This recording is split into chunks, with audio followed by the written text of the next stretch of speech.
আজকে আমি বানাবো খুবই মজার আলু পুরি। তো এখানে নিয়ে নেব 2 কাপ পরিমাণ ময়দা। তো আমি 1 কাপ দিয়ে নিয়েছি, আর এখন দিয়ে নেব আরও 1 কাপ। তো আমি কিন্তু এখানে 2 কাপ ময়দা নিয়ে নিয়েছি, একবারে ফ্রেশ ময়দাটা নিয়ে নিয়েছি। আর এখন একটু হাত দিয়ে চারিপাশে করে দেব এরকম করে। আর এখন দিয়ে নেব একটু খাবার সোডা। খাবার সোডাটা দিলে পুরিটা অনেক ফলবে ও অনেক মুচমুচে হবে, ওর জন্যই কিন্তু খাবার সোডাটা দিয়ে নিয়েছি। আর এখন দিয়ে দেব পরিমাণ মতো লবণ। লবণটা দিয়ে খুবই সুন্দর করে এই খাবার সোডা আর লবণ আর এই ময়দাটা খুবই সুন্দর করে এরকম করে একটু মিক্সার করে নেব খুবই ভালো করে। তো আমি কিন্তু মিক্সার করে নিয়েছি খুবই ভালো করে। আর এখন দিয়ে দেব রেগুলার সয়াবিন তেল। সয়াবিন তেলটা 2 সিপি পরিমাণ দিতে হবে। তো আমি সয়াবিন তেলটা দিয়ে এই খাবার সোডা, লবণ আর এই ময়দা আর এই তেলে কিন্তু খুবই ভালো করে কিন্তু এরকম মাখিয়ে নিতে হবে। ঠিক এইভাবে কিন্তু মাখিয়ে নিতে হবে যতক্ষণ না এই খাবার সোডা, লবণ আর তেল আর এই ময়দা যতক্ষণ না এরকম একটা ফিনিশিং হচ্ছে, একসাথে মিশে না যাচ্ছে, ততক্ষণ কিন্তু এরকম করে একটু মিক্সার করে মাখিয়ে নিতে হবে। তো মিক্সার হয়েছে কেমন তো বুঝবেন কি করে? তো বোঝার একটা উপায় আছে। খুবই ভালো করে মিক্সার করে নেওয়ার পরে এরকম করলেই বোঝা যাবে যে আসলে কতটা মিক্সার হয়েছে। তো দেখতেই পাচ্ছেন খুবই ভালো করে কিন্তু মিক্সার করে নিয়েছি, যার কারণে কিন্তু এরকম দলা হয়েছে। এরকম চাপ দেবেন, দিলে যদি মনে করেন দলা হয়ে গেছে তাহলে মনে করবেন যে মিক্সারটা অনেক ভালো হয়েছে। আর মিক্সারটা যদি ভালো হয় তাহলে কিন্তু আলু পুরিটা অনেক মজার হবে আর অনেক ভালো হবে। তো এখন আমি অল্প অল্প পানি দিয়ে খামিরটা করে নেব। পানি কিন্তু একবারে দেওয়া যাবে না, অল্প অল্প পানি দিয়ে এইরকম খুবই ভালো করে কিন্তু এরকম আস্তে করে মাখিয়ে নিতে হবে। খুব তাড়াহুড়ো করা যাবে না, এরকম করে কিন্তু মাখিয়ে নিতে হবে। তো এখন আমার আরও একটু পানি লাগে, একবারই পানি দিয়ে নিয়েছি। তো আর একটু পানি দিয়ে এরকম অল্প অল্প পানি দিয়ে খামিরটা একটু ভালো করে করে নিতে হবে। কারণ খামির যদি ভালো না হয় তাহলে কিন্তু পুরি ভালো হবে না। তো এখন আমি আরও একটু পানি দিয়ে নেব। আর আপনারা হয়তো মনে করতেই পারেন যে একবারে পানি দিলেই তো হয়। তো একবারে পানি দিলে কিন্তু পানি হয় বেশিই যাবে, না হলে আবার একটু কমিয়ে যাবে, আবার দেওয়া লাগবে। তো এইরকম অল্প অল্প পানি দিয়ে খামিরটা যদি করে নেন একটু সময় নিয়ে ভালো করে, খামিরটা যত ভালো মাখানো হবে পুরিটা খেতে ও পুরিটা বানাতে তত সুবিধা হবে ও ভালো হবে। তো আমি কিন্তু খামিরটা ফ্রাই করে নিয়েছি, দেখতেই পাচ্ছেন খুবই ভালো করে। আর 2 হাত লাগানোর কোনো প্রয়োজন পড়ে না, 1 হাত দিয়েই কিন্তু আমি এরকম খুবই সুন্দর করে কিন্তু এই খামিরটা করে নিয়েছি, দেখতেই পাচ্ছেন। এখন একটু এরকম করে ভালো করে কিন্তু খামিরটা মাখিয়ে নিতে হবে। তো আমি কিন্তু খামিরটা খুবই ভালো করে করে নিয়েছি, দেখতেই পাচ্ছেন। খামিরটা টেপলে কিন্তু এরকম নরম নরম লাগতেছে, দেখতেই পাচ্ছেন। এরকম কিন্তু একটু নরম নরম করে খামির করে নিতে হবে। সিংড়ার খামিরের থেকে নরম করতে হবে, না হলে কিন্তু আলুটা ঢোকানোর সময় পুরিটা ফেটে যাবে। তো এরকম নরম করে খামির করে নিতে হবে। আর দেখতেই পাচ্ছেন তেল দেওয়ার কারণে কিন্তু আমার হাতেও লাগেনি, আর এই গামলার চারিপাশেও কিন্তু লাগেনি। খুবই সুন্দর পরিষ্কার করে কিন্তু আমি খামিরটা করে নিয়েছি। আর এখন এইভাবে 5 মিনিটের জন্য ঢেকে রেখে দেব। আর এই 5 মিনিটের ভিতরে কিন্তু আমি আলুটা সেদ্ধ করে নেব ও মাখিয়ে নেব। তো এখন আমি আলুটা মাখিয়ে নেব। তো একটা গামলা নিয়ে নিয়েছি আর নিয়ে নেব আলু। এই আলু কিন্তু আমি আগে থেকে খুবই ভালো করে সেদ্ধ করে নিয়েছি, একবারে খুবই ভালো করে সেদ্ধ করে নিতে হবে, নাহলে কিন্তু আলুর ভিতরে দলা দলা মতো থাকলে কিন্তু পুরিটা খেতে ভালো হবে না ও পুরিটা বানানোর সময় ফেটে যাবে। তো আমি কিন্তু আলু সেদ্ধ করে নিয়েছি আর একটু ঠান্ডা করে নিয়েছি। ঠান্ডা না করলে কিন্তু আলুটা পানি পানি মতো থাকবে। তো আমি কিন্তু আলু নিয়ে নিয়েছি। আর এখন 2টা ভাজা মরিচ নিয়ে নিয়েছি, ভাজা মরিচ ছাড়া কিন্তু হবে না। আর আলুগুলি এক পাশে নিয়ে নেব এরকম করে, আর মরিচটার বোটাটা ভেঙে নেব এইভাবে।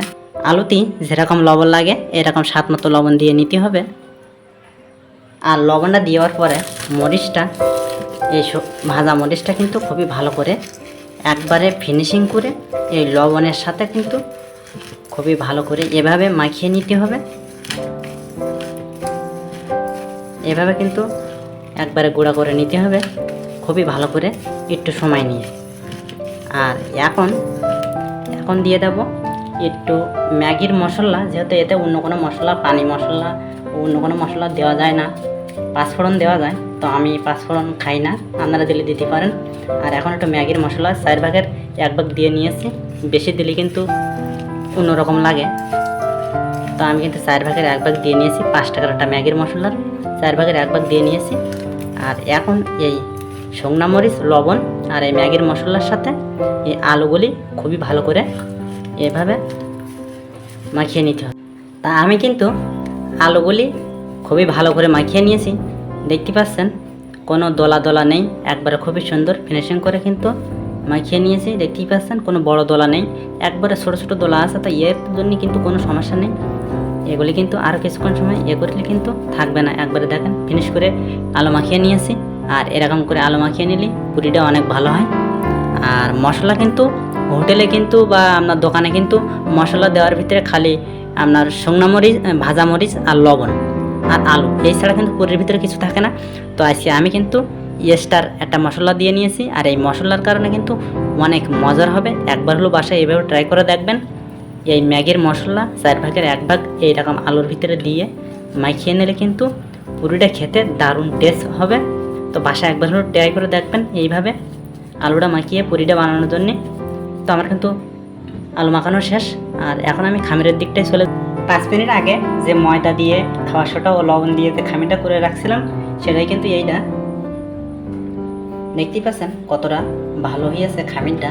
তো এখন কিন্তু খামিরটা একবার পরিষ্কার হাতে, তো এখন এই খামিরটা আমি খুবই সুন্দর করে একটু হাত লাগিয়ে এইরকম লেসি কেটে নিতে হবে বা দোলা করে নিতে হবে। সব কয়টা কিন্তু এইভাবে কেটে নিতে হবে, কিন্তু এরকম কিন্তু লেসি কেটে নিতে হবে। দেখতে পাচ্ছেন সব কয়টা লেসি কেটে নিয়েছি। তা আমি বলো সব কয়টা লেসি কেটে নিয়েছি আর একটু গোল করে নিয়ে, আর এখন আমি আলুগুলি পরে নেব। তো আমি সেই আলুর যে মাখিয়ে নিয়েছি আলু ভর্তাটা, তো এই সেই আলু ভর্তাটা। আর এখন আমি পুরিটা বানানোর জন্য এইভাবে একটু 2 হাত লাগাতে হবে, 1 হাত দিয়ে আপনি পারবেন না, পুরি বানাতে গেলে কিন্তু 2 হাত লাগাতেই হবে। তো এইভাবে একটু এই যে লেসিটা বলেন আর দলা বলেন যাই বলেন, এরকম করে একটু 1 হাত দিয়ে বড় করে নিতে হবে, এইভাবে কিন্তু বড় করে নিতে হবে। আর এই আলু নিয়ে ব্যাস এইরকম আলু নিয়ে এইরকম এখানে দিয়ে দিতে হবে।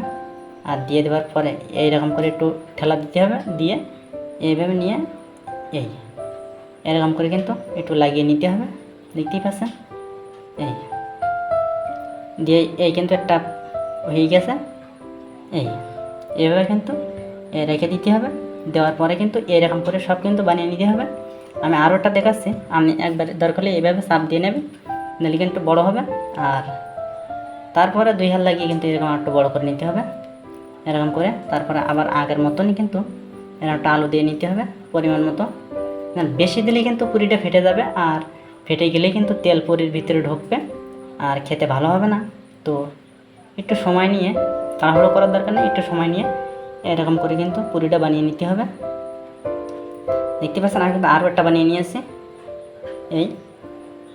আর বানানোর শেষে এরকম করে একটু মুখ সিল করে দিয়ে এবার একটু হালকা চাপ দিয়ে রেখে দিতে হবে। তো আমি আবার ওটা দেখাচ্ছি, এরকম একটা চাপ দিয়ে নিয়ে পরে 2 হাত লাগিয়ে এভাবে কিন্তু একটু বড় করে নিতে হবে। তারপরে কিন্তু একটু পরিমাণ মতো আলু এটা দিয়ে নিতে হবে, দিয়ে দেওয়ার পরে কিন্তু এভাবে মুখগুলি, অবশিষ্ট মুখগুলি এবার চারিখান থেকে এক জায়গায় এনে এভাবে এনে একটু চেপে দিতে হবে। এইভাবে দিয়ে কিন্তু আগের মতো এইভাবে দিয়ে নিতে হবে। তো আমি কিন্তু এইভাবে কিন্তু সব কয়টা এখন বানিয়ে নেব। তো এখন কিন্তু এগুলি একটু হাত দিয়ে এইভাবে চেপে চেপে একটু বড় করে নিতে হবে। তো আমি কিন্তু আগে থেকে খুব সুন্দর করে বড় করে নিয়েছি। আর এখন আমি এই যে পাত্রের ভিতরে, এই গামলার ভিতরে কিন্তু এইভাবে তুলে রেখে দিতে হবে আমার এই ফিরাটা ফাঁকা কর। তো এখন কিন্তু এভাবে একটা দিয়ে এভাবে কিন্তু একটু বড় করে নিতে হবে, এইভাবে কিন্তু হালকা একটু বড় করে নিতে হবে। তো দেখতে পাচ্ছেন আমার কিন্তু একটা পুরি হয়ে গেছে। এখন আরও একটা দিয়ে নেব, দিয়ে এইভাবে আগেরটার মতো করেই এইভাবে দেখতেই পাচ্ছেন এটাও কিন্তু হয়ে গেছে। আর দেখতে পাচ্ছেন কোনো জায়গায় কিন্তু কোনো ফাটেনি। এইভাবে কিন্তু সব কয়টা বানিয়ে নেব। তো আমি কিন্তু তেলটা হালকা হিটে রেখে মিডিয়াম গরম করে নিয়েছি। আর এখন আমি আগে থেকে যে পুরিগুলি খুবই সুন্দর করে বানিয়ে নিয়েছি সেগুলি কিন্তু এখন এতে একটা করে খুবই ভালো করে দিয়ে নেব।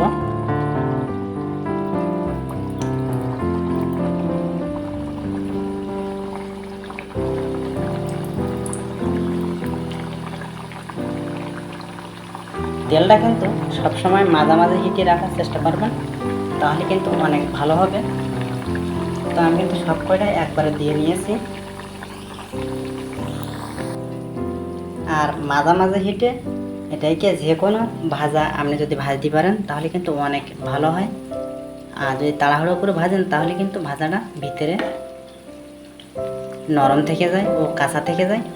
তো দেখতেই পাচ্ছেন কত সুন্দর কিন্তু ফুলে উঠেছে। তো এখন একটু উল্টাইয়া পাল্টাইয়া দেবো এইভাবে। আর চুলার হিটটা একবারে লো হিটে রাখতে হবে বা মাঝামাঝি হিটে রাখতে হবে, একবারে কিন্তু হাই হিটে রাখা যাবে না, তাহলে কিন্তু পুরিগুনি আপনার পরিপূর্ণ হওয়ার আগেই কিন্তু লাল হয়ে যাবে। আপনার কিন্তু তুলে নিতে হবে।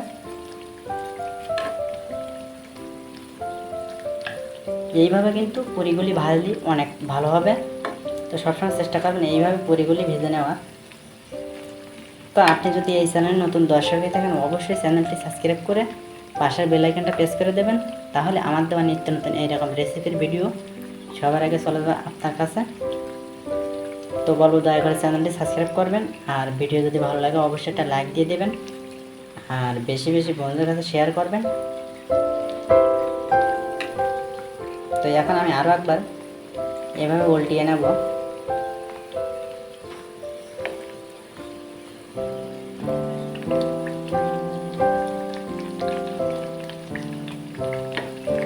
বারবার নাড়াচাড়া করে কিন্তু এভাবে উল্টিয়ে পাল্টাই দিতে হবে, তাহলে কিন্তু পুরিগুলি অনেক মচমচে হবে। দুই পাশে কিন্তু অনেক মচমচে হবে আর অনেক ভালো হবে। আর এখন কিন্তু অনেক সুন্দর একটা ঘেরান খাচ্ছে। তো এখন আমি আরও একবার এভাবে উল্টিয়ে দেব। আর যারা আমার চ্যানেলটি সাবস্ক্রাইব করেছেন অসংখ্য ধন্যবাদ। আর যারা এখনো চ্যানেলটি সাবস্ক্রাইব করেননি অবশ্যই চ্যানেলটি সাবস্ক্রাইব করে দেন। আর ভিডিও যদি ভালো লাগে অবশ্যই একটা লাইক দিয়ে দেন।